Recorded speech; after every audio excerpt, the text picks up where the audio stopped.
communication ဆိုတဲ့လူမှုပေါင်းသင်းဆက်ဆံရေးမှာကိုကသူများနဲ့တဆင့်တာနေရှင်ဆိုရင်တော့ဒီစာအုပ်လေးကတင်တွက်ပါတယ်ခုဘဝမှာ communication ဆိုတဲ့လူမှုပေါင်းသင်းဆက်ဆံရေး skill ကောင်းရှင်တာ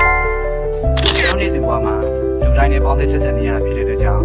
communication ဆိုတဲ့လူမှုပေါင်းသင်းဆက်ဆံရေး skill ကကျွန်တော်နေ့စဉ်ဘဝတွေရှိမဖြစ်ရေးပါလာတဲ့ skill တစ်ခုပါ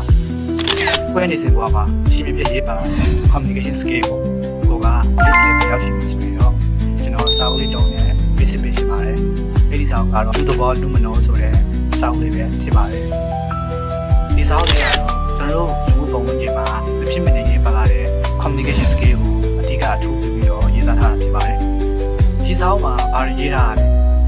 ဒီစာအုပ်ဖတ်ရင်ကိုယ်ရဲ့ဘာတွေတွေ့တာလဲဒီစာအုပ်မှာတော့ web communication skill ကိုဘယ်လိုမျိုးတွေ့အောင်လုပ်ရမလဲဆိုတာကိုစိတ်ဝင်စားဖို့ရေးသားထားတာတွေ့ရပါတယ်ဒီစာအုပ်ကိုဘယ်လိုမျိုးသူတွေဖတ်တယ်လဲဆိုတော့ခုခေတ်လူငယ်တွေပြီးတော့စီးပွားရေးလုပ်နေတဲ့သူတွေဒီနဲ့ဒီစာအုပ်လေးကိုဖတ်တင်ပါတယ်ကျွန်တော်တို့က communication ဆိုတဲ့ပေါင်းသင်းဆက်ဆံရေးကကျွန်တော်တို့ဘဝအတွက်မဖြစ်မနေရေးပါလာတဲ့ခန်းကဏ္ဍတစ်ခုမှာပါဝင်နေတာဖြစ်တဲ့အတွက်ကြောင့်ကိုယ့်ရဲ့ communication skill ကို next level ရောက်ရှိနေဆိုရင်တော့ဒီစာအုပ်လေးကိုမဖြစ်မနေဖတ်တင်ပါတယ်သူများတဲ့ပေါင်းသင်းဆက်ဆံရေးမှာခေါင်းလုံးတာနေရှိနေဆိုရင်တော့ဒီစာအုပ်ကိုဖတ်လိုက်ရအောင်နော်